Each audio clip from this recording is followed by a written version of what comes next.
Hello movie lovers, story recaps here. Today, I'm going to explain the American drama thriller film called Us. Spoilers ahead. Watch out and take care.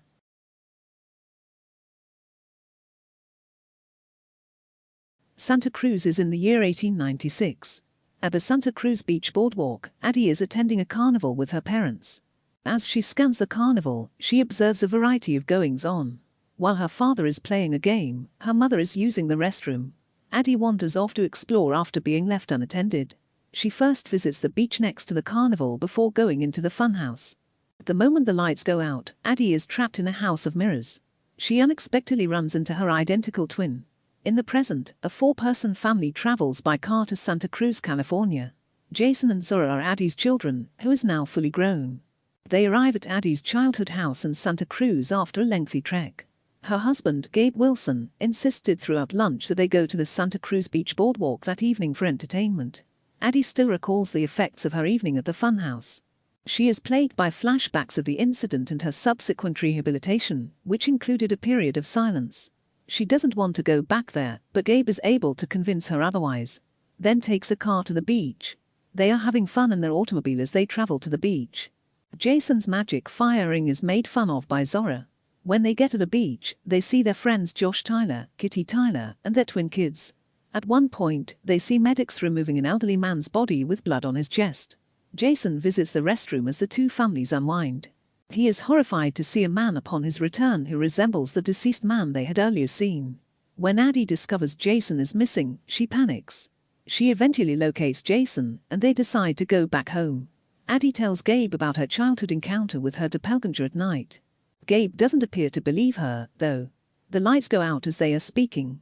Jason suddenly shows up and informs his parents that there is a family waiting in their driveway. They observe a four-person family standing there as they peer through the glass. Zora also emerges. As Gabe goes outside to order them to leave, Addie freaks out and phones the cops. The family simply stands there without responding. Gabe returns outside with a baseball bat. They move in his direction this time. He enters and locks the doors because he feels threatened. However, others standing outside discover a secret key and enter. The family is shocked to discover that the invaders are doppelgangers of themselves. They round the family and use scissors to threaten them in their own living room. They force them to take a seat in front of them. Jason's twin, Pluto, is a fire-loving man. Zora's twin, Umbri, is a sadist. Gabe's twin, Abraham, and the group leader, Red, appears to be Addie's twin. She is the only one who can speak, and her voice is harsh and guttural. Red explains to them that they are known as the Tethered and are the Wilson family's shadow. The linked have lived their entire lives as their shadows and have a soul in common with their identical twins. However, the time has come for them to untether themselves. Red alludes to herself and Addie in a narrative about a girl and her shadow. Red had to eat raw-blooded bunnies, while Addie had excellent warm food. Red was given toys that were chilly and pointy, while Addie was given soft toys. Red had to wed Abraham because he was bound to Gabe, but Addie met Gabe, her devoted prince. Similar to how Red gave birth to a vicious monster, Umbri, while Addie gave birth to a devoted daughter, Zora.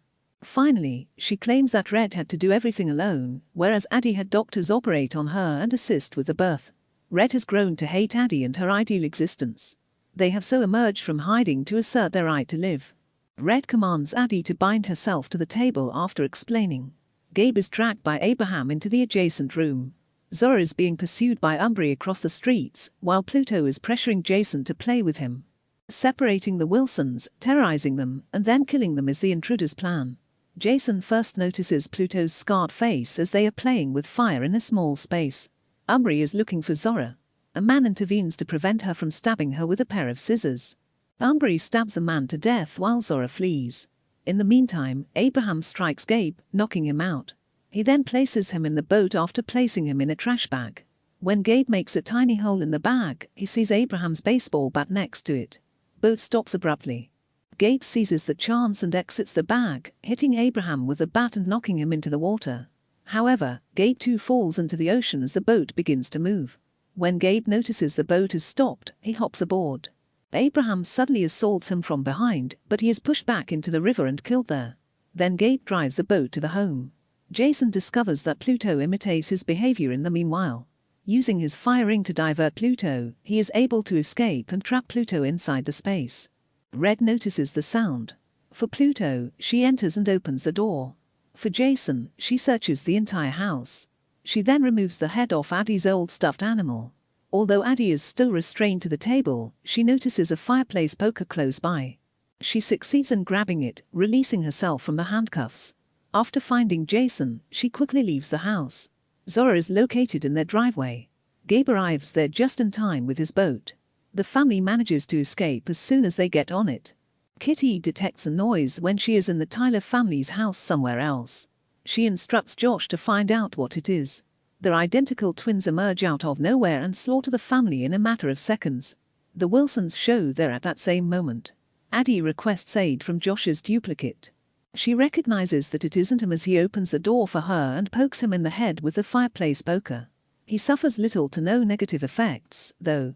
Addie is also dragged inside by others from within. Outside, Gabe and the kids are when imposter Josh approaches them.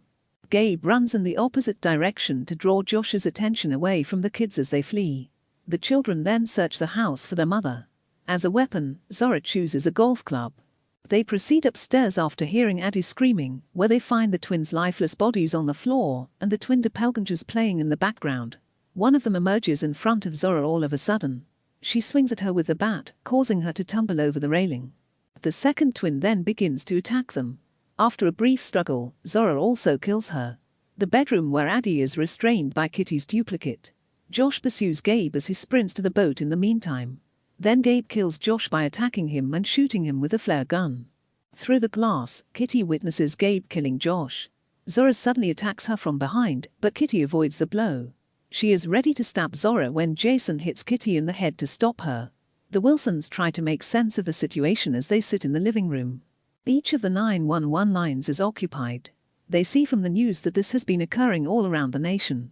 According to the news, the doppelgangers are emerging from the sewers with scissors. All around the nation, people are being fatally stabbed without thought.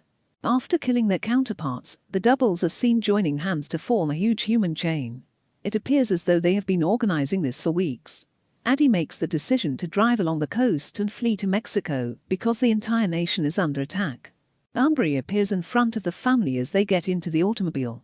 Umbri leaps onto the car as Zora attempts to run her over with it.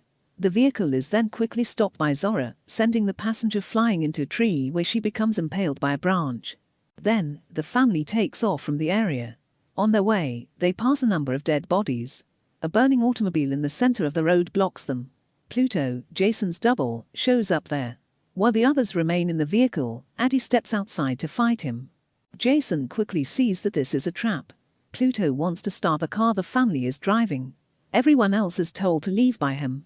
Jason remembers that the doppelgangers mimic their movements, so he begins to walk backward before Pluto can light the match. Pluto is forced to move backward by this. Pluto eventually arrives at the blazing car and perishes from his own burns. Red suddenly emerges from concealment, though, and kidnaps Jason. Run after them, Addie does. She notices the extended human chain of doubles that is positioned across the beach. She then arrives at the location she had first visited all those years prior. She circles it and discovers a door that leads downstairs. A bunny emerges from the door. She descends and finds a sizable area. It appears to be a secure location. She enters a large hallway with a number of rooms on either side after descending an elevator. Rabbits gallop all over the hallway. Red is located by her in one of the spaces that seems to be a classroom.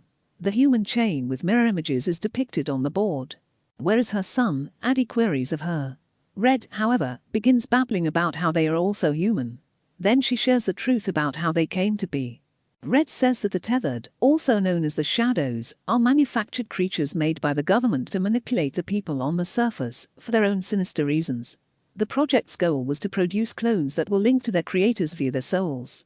The goal of this operation was to utilize the clones to manipulate people all throughout America like puppets.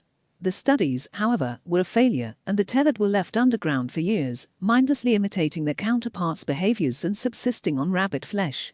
Faith had connected Red and Addie that evening. The other person soon grasped that Red was unique. She was chosen as their leader as a result. They spent years organizing this. In addition to seeking revenge on their rivals, they also desired to make a statement about themselves. So they made the decision to create the human chain. In response to Addie's meeting with Red, her parents signed her up for a ballet lesson. Red therefore used to dance and imitate Addie. She claimed that the act of dancing had saved her. They begin to battle after that in the style of ballet. Red gracefully avoids each attack from Addie. In the struggle, she is in the lead. Red rushes down the hallways, and Addie, holding the fireplace poker, chases after her. As their altercation intensifies, Red suddenly jumps at Addie from behind, brandishing a pair of scissors. But before she can reach her, Addie stabs the woman to death with the fireplace poker. Red whistles the same melody Addie had heard the first time she met Red as she is on the point of passing away. This infuriates Addie, who then maniacally strangles Red with her handcuffs and kills her. Jason is then discovered by her in a nearby locker. Gabe and Zora are discovered hiding inside an ambulance as they both step outdoors. After that, the family departs in the same ambulance. We have a flashback of the night Addie met Red as she is driving. Red and Addie were facing each other. She was abruptly choked to death by Red. She had then shackled the woman to the bed after dragging her downstairs to her room. Red dressed like Addie and assumed Addie's place in the real world. That evening, Addie's parents brought the mirror image of their daughter home. This explains why Red was the only tethered with the ability to communicate and think independently, spearheading the uprising. Red's double choking caused damage to her larynx and caused her voice to become harsh and gruff.